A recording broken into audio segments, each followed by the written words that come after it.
Peut-être juste pour compléter par un petit exemple du Conseil général. Hier, j'étais en commission permanente du Conseil général où donc a été voté le principe de création de 2 demi-échangeurs à Châtenay-Malabry en lien avec la 86 qui raseront 2 hectares de forêt avec donc négociation avec l'ONF pour récupérer ces espaces et créer ces demi-échangeurs routiers. Eh bien, j'ai été le seul à m'opposer à ce projet. L'UMP, bien sûr, mais aussi le PS et le PC ont voté pour. Voilà, donc c'est vrai que par rapport à ce verdissement des tracts de l'ensemble des partis, malheureusement, dans les décisions concrètes, je constate que nous sommes encore trop seuls. Je voulais juste rajouter un mot à propos du PLU. Le commissaire enquêteur commence à se réunir demain. J'ai vu l'affiche aujourd'hui. Et c'est avant peut-être les élections qu'il faut aller le voir. Si vous avez des questions, je vais lui indiquer. Sur le plus. Et à ce sujet, je voudrais savoir qu'est-ce qu'il faudrait lui dire à ce commissaire enquêteur. Vous avez l'air d'être un peu plus au courant que ça. Il faut que tu expliques ce que c'est. Oui, alors le plan local d'urbanisme, c'est le document qui va fixer pour les X années à venir, parce que ça sera révisé un jour à nouveau, les règles de construction dans Vanves, grosso modo. Il y avait aujourd'hui un poste, un plan d'occupation des sols, qui va devenir donc un PLU. C'est normal, tout le monde refait les documents d'urbanisme et ça intègre un certain nombre d'évolutions réglementaires. C'est très compliqué. Ça a été public, hein, il y a eu beaucoup de réunions publiques. Déjà, il faut bien reconnaître une chose quand même à notre maire actuel, c'est qu'il est extrêmement respectueux de la règle. En tout cas dans l'apparence, il ne fait pas d'erreur. Il a fait les choses suivant les règles. Il a pris un bureau d'études de bonne qualité, qui a fait un bon travail. Simplement, c'est très difficile pour les gens de s'intéresser parce que c'est des cartes, des sommes de règles qui sont extrêmement difficiles, dont il est difficile d'imaginer quelles sont les conséquences sur notre vie de tous les jours demain. D'abord parce qu'on ne va pas tous construire des immeubles demain à Vanves et qu'on a assez peu de chance. Alors il y a quelques personnes qui ont la chance de pouvoir imaginer qu'elles pourront peut-être faire monter leur pavillon d'un étage, etc. Donc celles-là, elles s'y intéressent. Il y a celles qui ont le pavillon d'à côté qui s'y intéressent en disant pourvu qu'on ne construise pas quelque chose sur la parcelle vide d'à côté parce que ça va me faire de l'ombre, on me verra dans ma salle de bain. Bon, mais à part ces quelques personnes, personne n'est venu, ou très peu de monde, très peu de Vendéens sont venus dans les réunions publiques. Les enjeux, ils sont justement sur cette qualité du droit à construire, c'est-à-dire comment faire pour encourager les gens à construire du bâtiment écologique. C'est très encadré, hein, on ne peut pas mettre n'importe quelle règle dedans, et donc il y a quelques solutions du type justement donner un bonus de hauteur, donc de surface à construire, quand on fait de l'environnement, enfin du bâtiment économe en énergie. Il y a un autre domaine important, c'est celui du parking. Dans le plus, c'est là qu'on dit, si vous construisez un immeuble, vous avez tant de places de parking à construire en fonction du nombre d'habitants que vous avez dans cet immeuble. Bon, alors on peut avoir le choix de dire, au contraire, vous ne construisez pas de parking et vous avez même un bonus si vous ne construisez pas de parking. Mais à ce moment-là, il faudrait s'engager à ne pas avoir de voiture, parce que le risque de ce genre de choses, c'est qu'on garde sa voiture dans la rue et que du coup, on considère qu'on occupe l'espace public gratuitement, ce qui n'est pas non plus une très bonne solution. Donc, c'est pas si simple de dire il ne faut pas mettre de parking dans les immeubles. On a également encore besoin, malheureusement, on n'est pas suffisamment passé dans des logiques qui sont des logiques différentes, celle du partage des voitures, par exemple. Quand on regarde les écoquartiers de certains pays européens, ils découragent véritablement le stationnement de l'automobile. C'est-à-dire qu'on peut stationner sa voiture à l'extérieur. On a par exemple ici le parking papillon dans lequel on pourrait garer les voitures. Ça veut dire que quand on prend sa voiture, on fait quelques centaines de mètres à pied pour aller la chercher. Déjà, ça dissuade l'usage. Et puis, on encourage également l'autopartage. Je ne dis pas le covoiturage, je dis bien l'autopartage, c'est-à-dire de la location de courte durée avec un abonnement. J'ai besoin d'une voiture, exceptionnellement, j'ai ma carte d'autopartage. C'est un peu le système Autolib, mais un peu moins gadget et un peu plus efficace, parce qu'il existe dans pas mal d'endroits. Ça, c'est des choses qu'on aurait pu instaurer dans le plus. Donc sur la partie des parkings, sur la partie de la gestion des déchets. Sur la gestion des déchets, il est prévu, par exemple, ça c'est une nouveauté de ce plus-là, mais c'est des évolutions réglementaires naturelles. Dans le plus d'avant, on n'avait pas le droit de rejeter les eaux de sa parcelle on n'avait pas le droit de garder les eaux de sa parcelle. Il fallait les remettre à l'égout. Aujourd'hui, dans le plus de demain, on sera obligé d'en rejeter le minimum, si possible de les garder sur sa parcelle, ce qui est une bonne chose. Ça permet d'éviter des arrosages, c'est-à-dire que ça encourage les systèmes de stockage de l'eau de pluie, etc.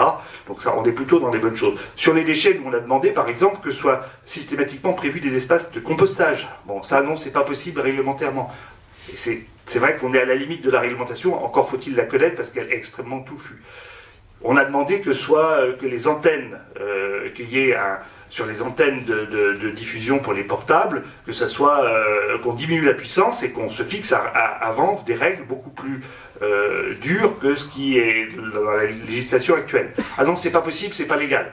Oui, mais à Paris, ils sont en train de prendre ce genre de décision. Dans d'autres communes, ils sont en train de prendre ce genre de décision non légale, mais tout de même possible, etc. Alors, à Clamart, ils ont fait. Donc, vous voyez, on est toujours dans ce genre de système. Après, on a demandé aussi, mais c'est difficile de l'imposer dans un plus, c'est-à-dire qu'il y ait véritablement une mixité sociale. C'est-à-dire qu'on continue à vendre, malgré les 23%, 23,6% de logements sociaux qu'on a déjà à vendre, on a demandé que soit poussée la mixité.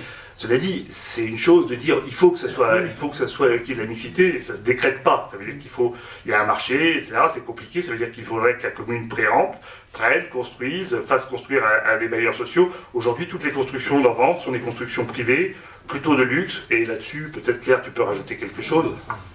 Oui. Voilà des solutions, des choses qu'on peut dire dans le plus. Un maire a la possibilité de... Quand il y a un immeuble qui se construit, le maire peut avoir la possibilité d'imposer 25% de logements sociaux. Bon, c'est le cas dans le plus pour une seule zone. Une zone qui fait que 18% de la surface de la commune. Bon, et donc le maire s'est privé de cette possibilité de faire de la mixité sociale dans un immeuble fait par un promoteur privé. Je voulais dire avant que les gens commencent à partir que je te passe la parole tout de suite. Juste que d'abord il y a deux personnes, je crois, qui viennent d'arriver, et si elles venaient voir spécifiquement Cécile Duflot, vous êtes arrivé un peu tard parce que Cécile a dû partir ailleurs, elle était là tout à l'heure. La deuxième chose, c'est que vous avez à l'entrée des tracts sur les candidates, les candidats et leurs remplaçants, avec sur chaque tract un site internet sur lequel vous pouvez suivre la campagne, regarder les propositions précises, puisque les papiers qui sont là ne sont que des résumés. Lucie. Merci Marc.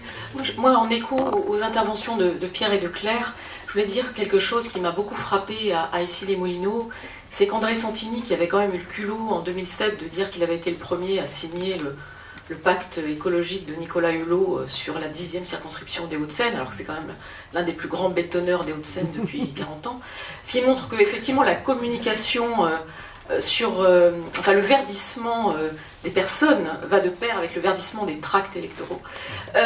Et donc, vous pouvez aller sur les sites, les différents sites à Issy-les-Moulineaux et regarder et vous apercevoir que théoriquement, il y a 2 écoquartiers qui sont en construction à Issy-les-Moulineaux, sur les berges de Seine et au fort d'Issy. Et ce qui est très intéressant dans ce que disaient Pierre et Claire, c'est qu'on pouvait y trouver au fond toute une série de conditions qui sont des conditions nécessaires pour qu'on puisse qualifier un quartier, un bâtiment, la construction d'un ensemble de logements d'écoquartier. Tu le disais, Pierre, il faut une démarche en amont, qui soit une démarche en fait d'intégration dans la ville d'un écoquartier, une discussion avec les habitants, une conception concertée de la mixité sociale, de ne pas mettre des voitures, ne pas construire 2 places de parking par appartement, vérifier évidemment le caractère écologique des matériaux qui sont utilisés, vérifier aussi, le caractère économe de cette gestion collective.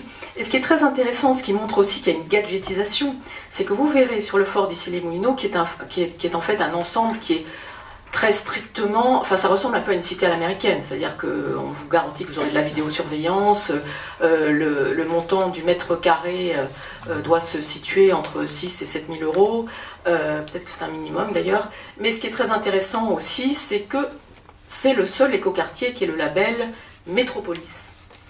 le label Métropolis qui a été inventé par Jacques Attali dans le cadre de je ne sais plus quel rapport, parce qu'il en a fait beaucoup. Et donc on voit bien qu'il y a un certain nombre de faux labels, d'une certaine manière, qui sont inventés, et il suffit de le réclamer quand on appartient à un certain cercle de pouvoir pour pouvoir ensuite détourner les mots. Et pourquoi est-ce que je dis ça? Parce que je crois que ce qui est très, très important dans nos valeurs politiques, c'est que nous réintroduisons l'idée quand même du temps long en politique, c'est-à-dire qu'on ne peut pas, comme ça, par un label, décréter qu'on est au fond dans un écoquartier. Je crois qu'il y a quelque chose qui se construit sur 5 à 10 ans, et d'ailleurs c'est peut-être même un minimum. Ensuite, c'est la question de ceux qui y habiteront et comment ils constitueront une culture autour de cet écoquartier. Et ça, je crois que c'est important de lutter contre ça. Pourquoi? Parce que cette gadgetisation, d'une certaine manière, elle participe aussi de l'idée, au fond, en politique, maintenant, tout est pareil. Vous savez ce qui va se passer dans les élections à venir, et notamment au-delà des cantonales en 2012, c'est que tout le monde sera écolo, tout le monde dira qu'il est social, tout le monde dira d'ailleurs qu'il va être exemplaire.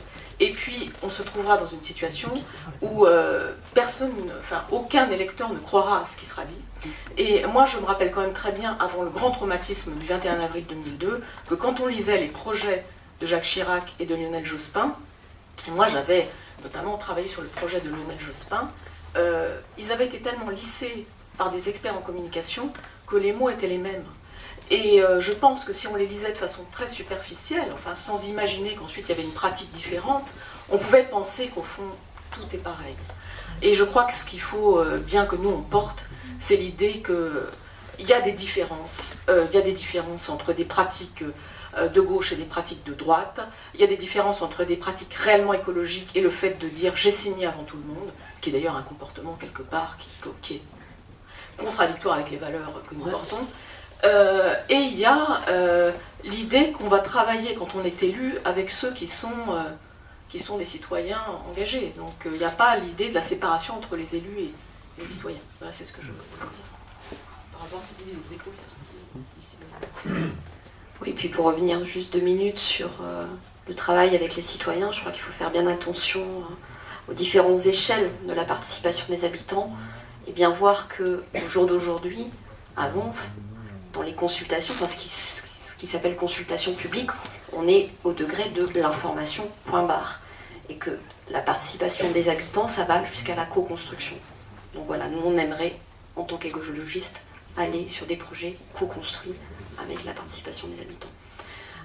Puis dernière chose, peut-être pour revenir, pour se recentrer sur les échéances cantonales et peut-être sur le programme, c'est juste dire qu'on a fait un certain nombre de propositions, qu'on est quand même dans une logique aujourd'hui, une logique de budget réduit avec la réforme des collectivités locales, et que nous, ce qu'on porte, c'est de rester à budget constant sur les propositions et d'aller plutôt vers toutes ces sources d'économie qu'a évoqué Vincent et qui pourraient être redistribuées de façon plus intéressante et plus équilibrée sur le territoire. Bon, ce qui ne va quand même pas empêcher de l'art du mûrier. Oui, Personne ne sait ce que c'est. Je voulais juste, moi aussi, lancer un petit appel, dire qu'il y a ici certainement beaucoup de militants, il y a peut-être aussi des sympathisants, des gens qui regardent avec attention ce qu'on porte. Il faut vraiment, vraiment nous aider, on est encore trop peu nombreux. Le vote est important, le fait de pouvoir convaincre des proches, des amis de voter pour nous, ça a une incidence très importante, même s'il n'y a pas d'élus en direct, le fait que les écolos fassent un bon score, ça a un impact sur les autres partis politiques. Et si vous franchissez le pas de venir nous voir, vous verrez qu'on est des gens relativement sympathiques et on essaiera de vous convaincre que les idées que l'on porte et les projets que l'on travaille depuis très longtemps sont des projets vraiment intéressants pour l'ensemble de la société. Donc n'hésitez pas à venir nous voir. Ouais, et puis une dernière chose, et je peux le dire d'autant plus que moi j'ai pas de mandat d'élu, donc je peux parler des mandats des autres, et moi je suis assez admirative des élus écologistes. Je trouve que c'est des gens qui bossent, c'est des gens qui arrivent à faire avancer des dossiers même quand ils sont dans l'opposition. Vincent a quand même réussi à faire passer un certain nombre d'idées au niveau du Conseil général, donc moi j'ai beaucoup d'admiration pour les élus écologistes, et voilà. Et puis voilà.